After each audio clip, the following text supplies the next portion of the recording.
Capítulo 8. A primeira vez que vi Lucas estava gravada em minha memória a ferro quente. Acontecera em um baile no verão de 1830, quando eu tinha 15 anos. Eu estava ansiosa por aquele evento havia meses, e depois da chegada de Sofia à nossa casa, eu tinha ainda mais motivos para acreditar que aquela noite poderia mudar a nossa vida de alguma maneira. Bastava observar Ian. Meu irmão mal conseguia disfarçar a admiração por ela. Não era tão descabido assim pensar que ele poderia aproveitar a ocasião para pedir a sua mão, pois obviamente o flerte entre eles havia se tornado algo mais. Theodora foi uma das primeiras a chegar e me ajudou a recepcionar os convidados. Ian ainda não tinha aparecido e eu suspeitava de que estivesse esperando Sofia terminar de se arrumar. Minha cara Elisa, saudou a senhora Albuquerque assim que passou pela porta, examinando a sala. Mas que ambiente mais encantador! Quanto bom gosto! Theodora me dirigiu um olhar pouco sutil, ao passo que Valentina fez uma mesura, corando levemente. Obrigada, senhora Albuquerque. Acabei sorrindo. Não havia nada novo na sala, exceto a falta de mobília. Os móveis agora estavam espalhados pela casa, a fim de que pudéssemos ter espaço para a dança. Os comentários tendenciosos da senhora Albuquerque tinham começado no verão anterior, quando Valentina completou 17 anos e a mãe julgou que meu irmão seria um ótimo marido para ela. Por um tempo, cheguei a pensar que as investidas da senhora Albuquerque acabariam surtindo algum efeito, ou pelo menos vencendo Ian pelo cansaço. Porém, depois de observá-lo perto de Sofia, percebi que isso nunca poderia acontecer. Meu irmão estava irrevogavelmente apaixonado e eu duvidava de que se contentasse com um casamento de conveniência, agora que experimentara a doçura do amor. Não que naquela época eu soubesse o que isso queria dizer, é claro. Tinha lido diversos romances e ficara muito interessada nas palavras que os poetas usavam para descrever a paixão, como palpitações, usando-as como parâmetro para meus próprios sentimentos. Mas não. Até então, eu nunca sentira nada nem remotamente parecido com os arroubos que eles descreviam. De fato, muito bom gosto, ecoou o Sr. Albuquerque mais atrás, relanceando o imenso cordeiro assado sobre a mesa. Senhorita Theodora, seu pai já chegou? Sim, senhor. Minha amiga indicou o Sr. Moura, próximo ao quarteto de cordas, conversando animadamente com o Sr. Estevão, da joalheria. Excelente. Preciso ter uma palavrinha com ele. O Sr. Albuquerque seguiu para o canto da sala enquanto sua esposa puxava a mão de Valentina e a colocava em seu braço. É isso, minha querida. Bateu de leve os dedos enluvados nos da filha. Esta pode ser sua grande noite. Não desperdice a chance. Mamãe. Valentina reclamou baixinho, as bochechas rosadas como duas papoulas. Mais convidados chegaram e a presença de Lady Catarina Romanov e seu filho Dmitri causou uma súbita sede em Theodora, que decidiu me abandonar e se juntar aos convidados, justamente quando o Dr. Almeida entrou na sala com sua belíssima esposa. E mais ninguém. Ele era quase tão alto quanto Ian, e seus cabelos, em um tom claro como areia, pareciam se iluminar em contraste com o paletó escuro.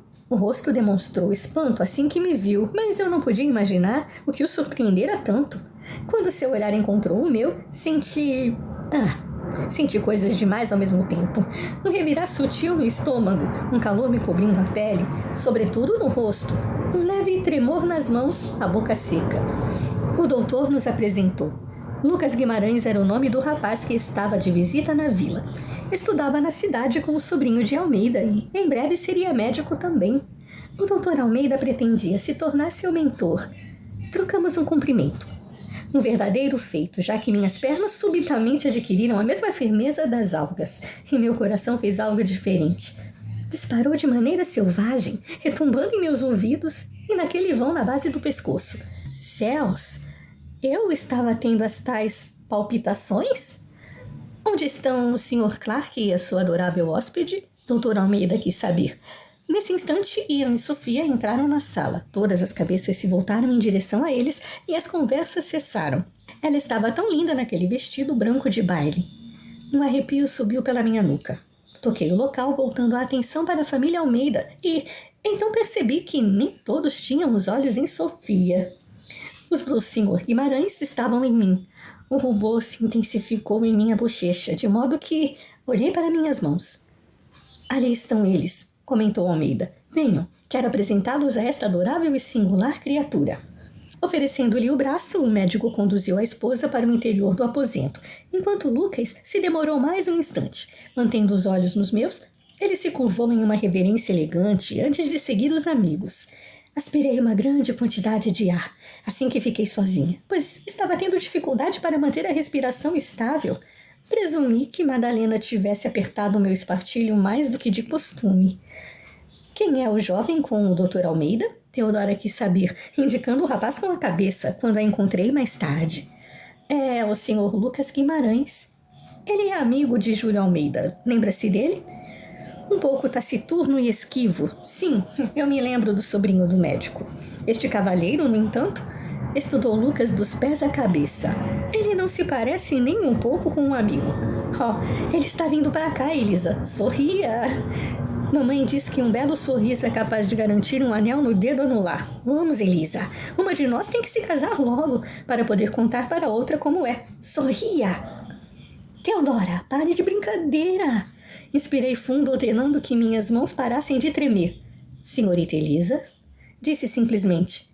Senhor Guimarães. E, bem, sorri para ele. Teodora clareou a garganta com delicadeza. Ah, sim. Senhor Guimarães, comecei.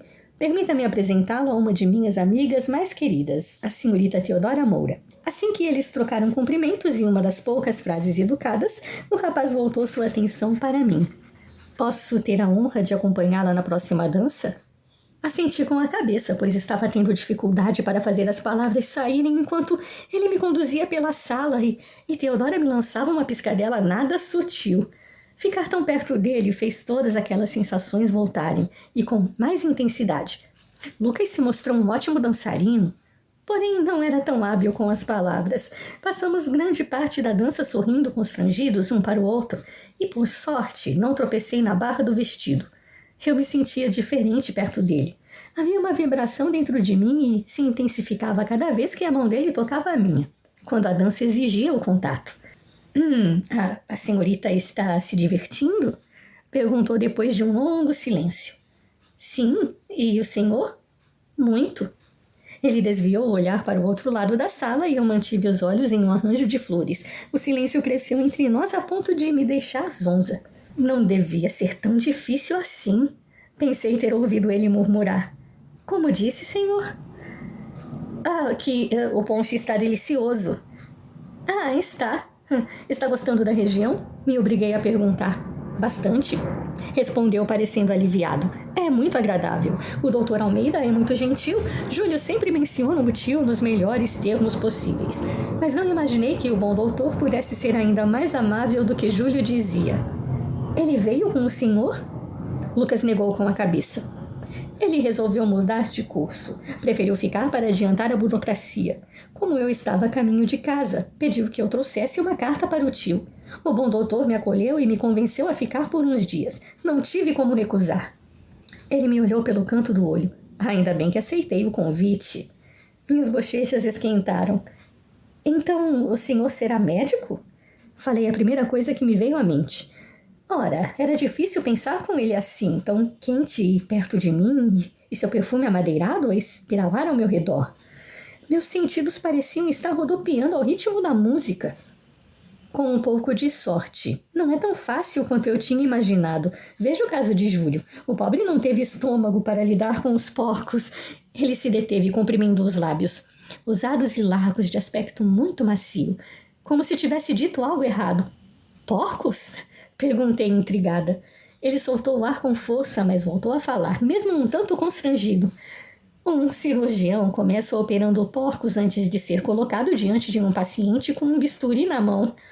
Acredite em mim, é bem mais seguro assim. Sobretudo para o paciente. Mostrou uma cara muito séria que me fez rir. Isso parecia encorajá-lo a continuar. Já operei muitos porcos, mas Júlio desistiu logo no primeiro.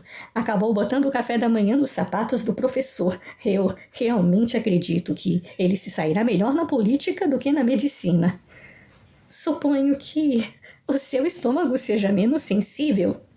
Ele abriu um largo sorriso, repleto de dentes e ruguinhas ao redor dos olhos. Meus joelhos bambearam e meu pulso já instável enlouqueceu de vez. Na verdade, não. Ele se rebelou também, mas ao menos tive tempo de terminar minha primeira cirurgia e sair da sala. Dei risada de novo. Algo reluziu nos olhos dele. Não eram exatamente verdes, mas também não eram castanhos. Tinham uma cor única que parecia mudar conforme a luz incidia nas íris. Hoje já não me incomoda mais, prosseguiu. É preciso fazer, então deve ser executado com precisão e atenção. De posse de um bisturi, nada mais me importa além do meu porco. Consigo ignorar todo o restante, inclusive meu estômago. Quando começar a lidar com pessoas, porém, meu estômago e eu não garantimos nada. Tentei reprimir outra gargalhada e falhei. Lucas acabou rindo comigo, mas balançou a cabeça. Eu devo parecer um tolo para você, falando de porcos e estômago fraco em um baile.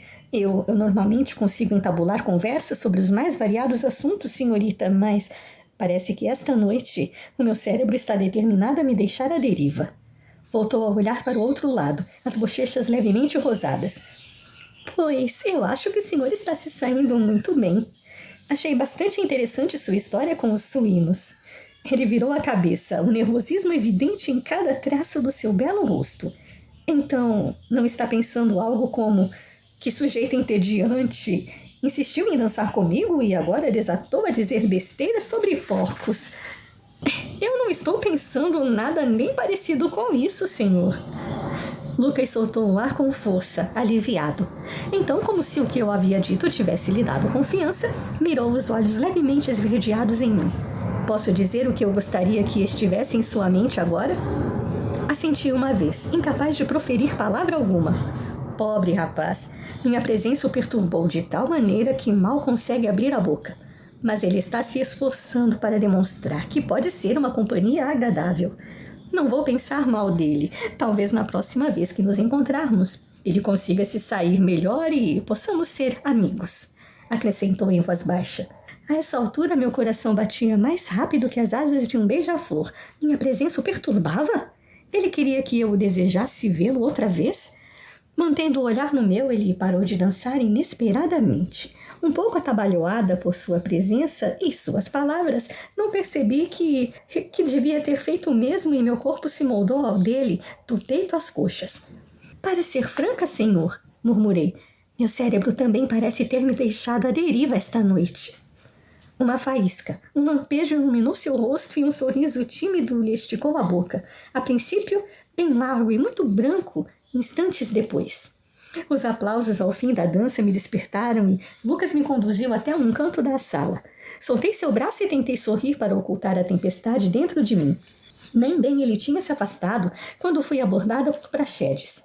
Com licença, posso ter a próxima dança, senhorita? Eu conhecia Elias Praxedes desde a infância. Ele era filho de um rico criador de gado e visitava a nossa fazenda com o pai com certa frequência em busca de cavalos bem treinados que os ajudavam a apartar o rebanho. De constituição física delicada, o rapaz era acanhado. Cada vez que ia me pedir uma dança, o pobre rapaz parecia que ia sofrer um ataque apoplético. Eu aceitei. Mas meus pensamentos não estavam nos passos que eu deveria executar, e sim em meu parceiro anterior. Mesmo mantendo os olhos em Praxedes, sentia o olhar de Lucas sobre mim, provocando arrepios incessantes em minha nuca. Quando aquela dança terminou, eu ainda não havia conseguido me recuperar de todo, mas apenas o suficiente para poder aceitar outros parceiros, sem parecer uma tola. Dancei com tantos cavalheiros que não me recordava de todos os nomes. A certa altura, meus pés começaram a cobrar a conta. Os sapatos novos estavam me machucando. Antes que mais algum cavalheiro pudesse me abordar, escapulei pela porta da frente sem ser vista. Dei as boas-vindas ao ar fresco da noite que acariciou meu rosto. Alguns homens fumavam nas escadas, então contornei a casa e me sentei nos degraus laterais, gemendo de puro alívio ao pressionar um pé no outro e descalçar os sapatos com alguma dificuldade. Chutando-os ainda mais para o lado, eu os apanhei e desfiz os laços de cetim. Senhorita Elisa? Alguém chamou a meia voz. Olhei por sobre o ombro e arfei. Senhor Guimarães? Escondi os sapatos entre as saias amplas. Devagar ele chegou mais perto, descendo alguns degraus para que eu não tivesse de inclinar muito o pescoço para olhar em seu rosto. Parece que nos encontramos novamente, brincou. Vi a senhorita saindo da casa e fiquei preocupado. Está tudo bem? Ah, sim. Eu só queria me sentar por um instante. Compreendo. Ele colocou as mãos no bolso. A senhorita foi bastante requisitada esta noite. Bem, sim, sou a anfitriã, afinal. Não foi por isso que todos aqueles sujeitos a convidaram. Acredito que nenhum deles precise se preocupar com a visão. Os olhos deles estão em perfeito estado. Ah, o senhor sempre viveu na cidade? Perguntei para distraí-lo do rubor que me subia pelo rosto. Minha família mora no interior. Aluguei um pequeno apartamento com 2 amigos na cidade para poder terminar o curso. Afofei a saia para que o sapato permanecesse bem escondido. Seu pai também é médico? Não, sou o primeiro da família.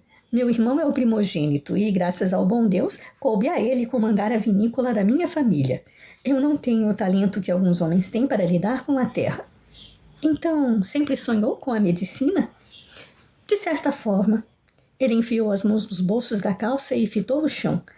Eu cuidava das bonecas de minha irmã gêmea, quando caíam doentes, mas só comecei a pensar nisso a sério aos 13 anos, depois que ela contraiu tifo. Tifo? Meu Deus! Eu era apenas 2 anos mais velha que a menina. Ela... Comecei, o nó em minha garganta me impedindo de continuar, mas ele compreendeu. Sim, Rebeca não resistiu. Ele se recostou no pilar exalando tristeza e desalento. Um tremor me sacudiu por dentro enquanto meus pensamentos voavam para meu irmão. Se Ian caísse doente... Por Deus, eu não conseguia nem pensar nisso. Eu não pude aceitar que nada pudesse ser feito por ela, contou Lucas.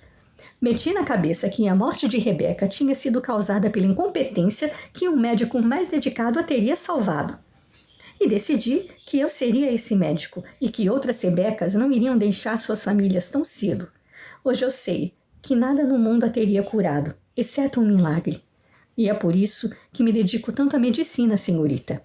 Cada vida que eu conseguir poupar será como se eu estivesse dando uma nova chance a Becca. Ele tentou manter a dor longe do rosto, mas foi incapaz de ocultá-la do olhar. Eu conhecia aquele sentimento intimamente.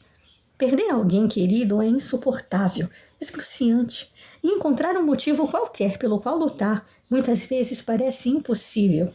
Eu me amparara em Ian quando os nossos pais partiram. Na ideia de cuidar do meu irmão, mesmo que eu mal tivesse idade para cuidar de mim mesma. Lucas se apoiara na esperança de salvar outras pessoas ao perder a irmã. Meu coração se encheu de compaixão por aquele rapaz e de uma admiração profunda também. Uma gargalhada grave chegou aos meus ouvidos.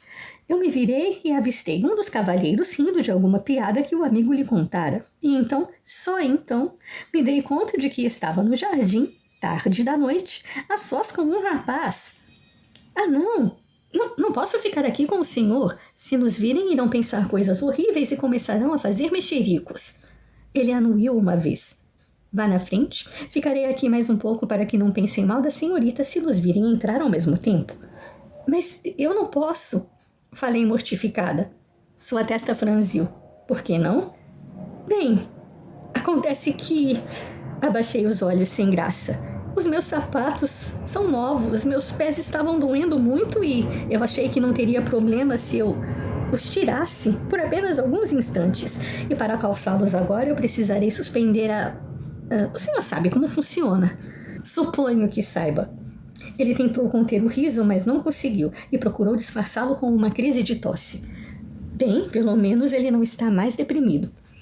E não ficaria nada bem se eu suspendesse as saias na presença de um cavalheiro.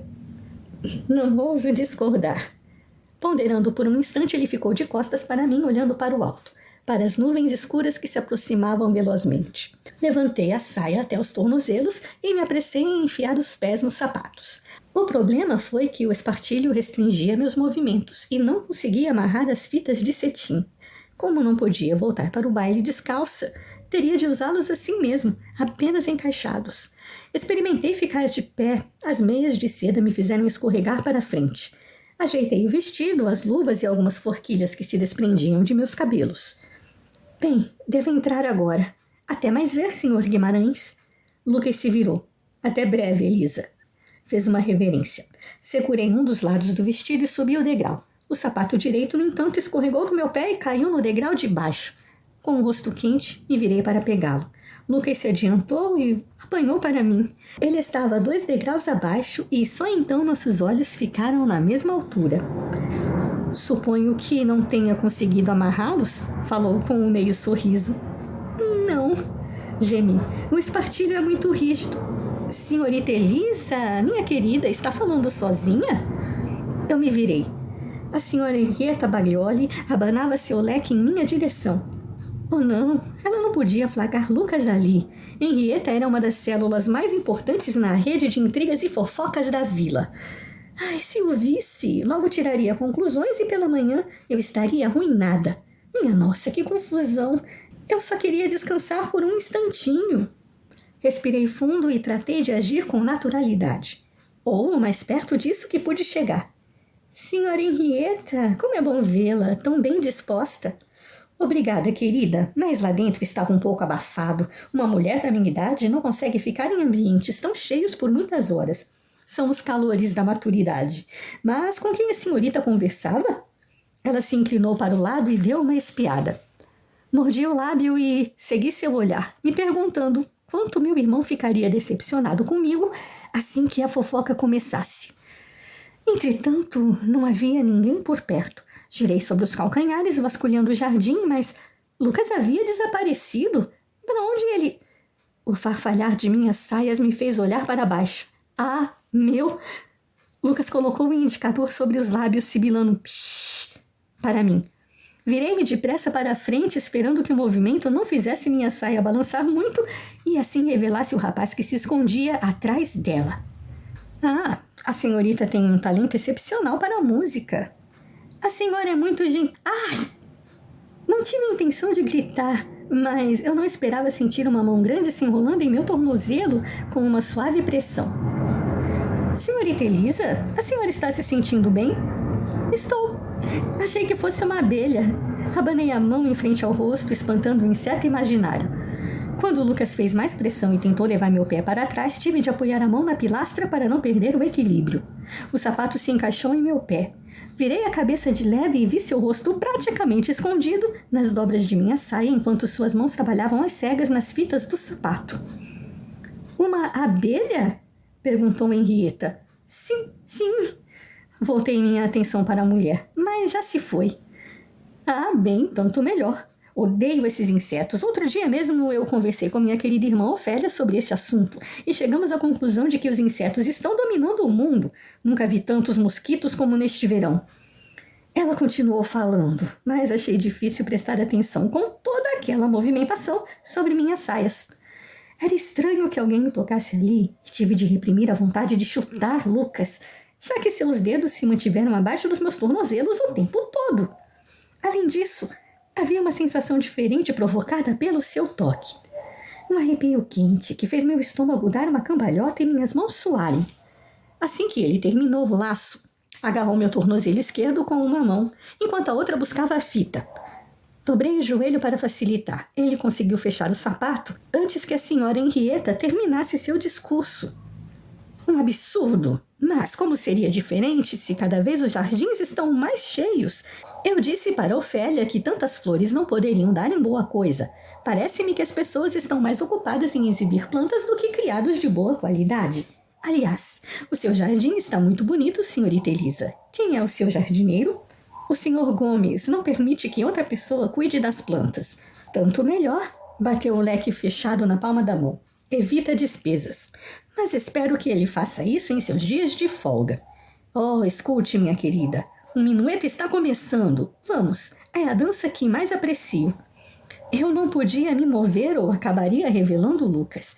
Virei a cabeça ligeiramente, esperando que ele pudesse ter alguma ideia para nos livrar daquele sufoco, mas não havia ninguém nos degraus. Olhei ao redor. Para onde ele tinha ido? Senhorita Elisa, procura alguma coisa? Ah, não, senhora, só estava verificando se ia chover. Ela enrugou os olhos ao fitar o céu. É o que parece. Espero estar em casa quando começar. Mas como eu estava dizendo, o minueto é a dança mais bonita já inventada. Cá entre nós, acho essa tal valsa uma pouca vergonha. Onde já se viu uma mulher se deixar abraçar por um cavalheiro desta maneira? É pura depravação. Comecei a andar ao lado dela, os sapatos firmemente presos. Ao chegar à porta, porém, lancei um último olhar ao jardim. Lucas saiu da escuridão e se colocou diretamente sobre a luz amarelada de uma lanterna. Mantinha as mãos nos bolsos da calça escura e um meio sorriso no rosto. Obrigada, fiz com os lábios. Sempre que precisar. Pensei tê-lo ouvido dizer enquanto eu entrava.